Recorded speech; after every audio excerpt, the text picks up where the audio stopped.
بسم اللہ الرحمن الرحیم۔ السلام علیکم دوستو۔ زنا شرک کے بعد دوسرا سب سے بڑا گناہ ہے۔ احادیث مبارکہ کا مطالعہ کرنے سے یہ بات معلوم ہوتی ہے کہ جو شخص زنا کا مرتکب ہو اور بغیر توبہ کے فوت ہو جائے تو اس پر مصیبت کا دروازہ کھل جاتا ہے۔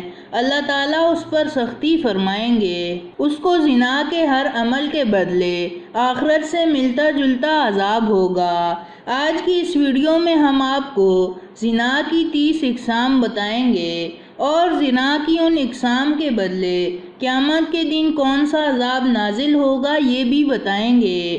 آپ سے گزارش ہے کہ اس ویڈیو کو آخر تک ضرور دیکھیں۔ نمبر 1، غیر محرم کے لیے چہرہ سنوارتا تھا تو قیامت کے دن اس کا چہرہ سیاہ ہوگا۔ نمبر 2، غیر محرم کے چہرے کو محبت سے دیکھتا تھا تو قیامت کے دن اس کے چہرے کا گوشت گر جائے گا۔ نمبر 3، غیر محرم کو دیکھ کر اس کا چہرہ کھل جاتا تھا تو قیامت کے دن اس کے چہرے کو آگ سے مشتعل کیا جائے گا۔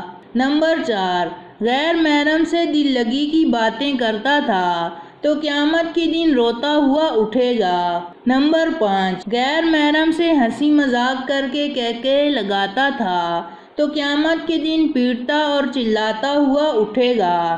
نمبر 6، غیر محرم سے ملاقات کر کے خوش ہوتا تھا تو قیامت کے دن غمگین اور اداس حالت میں اٹھے گا۔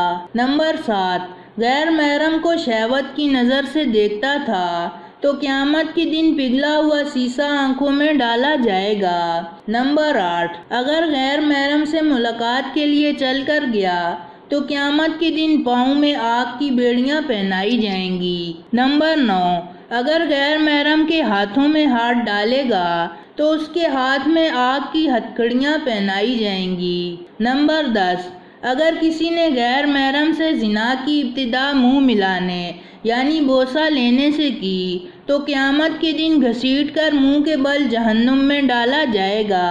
نمبر 11، اگر غیر محرم کی گردن سے گردن ملائی تو قیامت کے دن گردن میں آگ کی زنجیر ڈالی جائے گی۔ نمبر 12، غیر محرم کے سامنے شرمگاہ سے لباس ہٹایا تو قیامت کے دن تارکول کا لباس پہنایا جائے گا۔ نمبر 13، غیر محرم سے مل کر جنسی پیاس بجھائی تو قیامت کے دن پیاسا اٹھایا جائے گا۔ نمبر 14، غیر محرم سے ملاپ کے وقت جنسی طوفان اٹھا تو قیامت کے دن شرمگاہ کو آگ سے دہکایا جائے گا۔ نمبر 15، غیر محرم سے ملاپ کے وقت شرمگاہ سے منی خارج ہوئی تو قیامت کے دن شرمگاہ سے بدبو خارج ہوگی۔ نمبر 16، غیر محرم کے بالوں میں محبت سے انگلیاں پھیریں تو قیامت کے دن بالوں سے پکڑ کر جہنم میں لٹکایا جائے گا۔ نمبر 17، غیر محرم کی چھاتی سے مزہ لیا تو قیامت کے دن چھاتی کے بل جہنم میں لٹکایا جائے گا۔ نمبر 18، غیر محرم کے جسم کی مہک سونگھی تو قیامت کے دن جسم سے حیران کن اذیت ناک بدبو آئے گی۔ نمبر 19، غیر محرم کے ساتھ ایک بستر پر اکٹھے ہوئے تو قیامت کے دن آگ کے تندور میں یکجا کیا جائے گا۔ نمبر 20، غیر محرم کو اپنا جسم دکھایا تو قیامت کے دن اللہ تعالیٰ کے سامنے ننگا پیش کیا جائے گا۔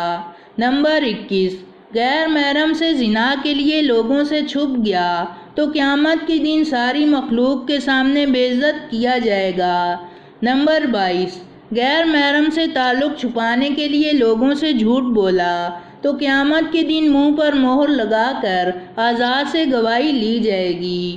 نمبر 23، اگر غیر محرم سے اپنے حسن و جمال کی تعریفیں سنی ہوں تو قیامت کے دن سب لوگ لعنتیں بھیجیں گے۔ نمبر 24، اگر غیر محرم سے ملتے وقت سلام کیا تو قیامت کے دن اللہ تعالیٰ لعنتیں بھیجے گا۔ نمبر 25، اگر غیر محرم سے ملتے وقت جسم کے بوسے لیے تو قیامت کے دن سانپ پورے جسم کو ڈسیں گے۔ نمبر 26، غیر محرم سے زنا کے وقت ہر حصے سے مزہ لیا تو قیامت کے دن ہر اس حصے پر بچھو ڈانک ماریں گے جس حصے سے زنا کرتے وقت مزہ لیا گیا ہوگا۔ نمبر 27، غیر محرم کے جسم پر اختیار پایا تو قیامت کے دن غیر محرم کے شوہر کو نیکیوں پر اختیار ملے گا۔ نمبر 28، غیر محرم کے جسم پر سواری کی تو قیامت کے دن غیر محرم کے شوہر کے گناہ اس زنا کرنے والے کے سر پر سوار ہوں گے۔ نمبر 29، اگر غیر محرم سے ہمیشہ کی دوستی کے وعدے کیے تو قیامت کے دن جہنم میں ہمیشہ کا عذاب ہوگا۔ نمبر 30، اگر غیر محرم سے ہم کلام ہو کر لطف و مزے لیے تو قیامت کے دن اللہ تعالیٰ سے ہم کلامی کی لذت سے محروم ہوگا۔ مدرجہ بالا عبارت سے ثابت ہوا کہ جتنی تفصیلی سزا زنا کے عمل کی ملے گی اتنی کسی اور گناہ کی نہیں ملے گی۔ سب سے بڑی سزا یہ ہے کہ اللہ تعالیٰ ہم کلام ہونا پسند نہیں کریں گے بلکہ لعنتیں برسائیں گے اور رسوا کریں گے۔ اللہ تعالیٰ ہمیں، ہمارے اہل خانہ کو، بچوں کو، قیامت تک آنے والی نسلوں کو اور تمام مسلمانوں کو زنا سے محفوظ فرمائے، آمین۔ تو دوستو، یہ تھی ہماری آج کی ویڈیو۔ پسند آنے کی صورت میں لائک کریں اور اپنے دوستوں کے ساتھ شیئر کریں، اور مزید ایسی ویڈیوز دیکھنے کے لیے ہمارا چینل سبسکرائب کرتے ہوئے ساتھ موجود گھنٹی کا بٹن بھی دبا دیں۔ شکریہ۔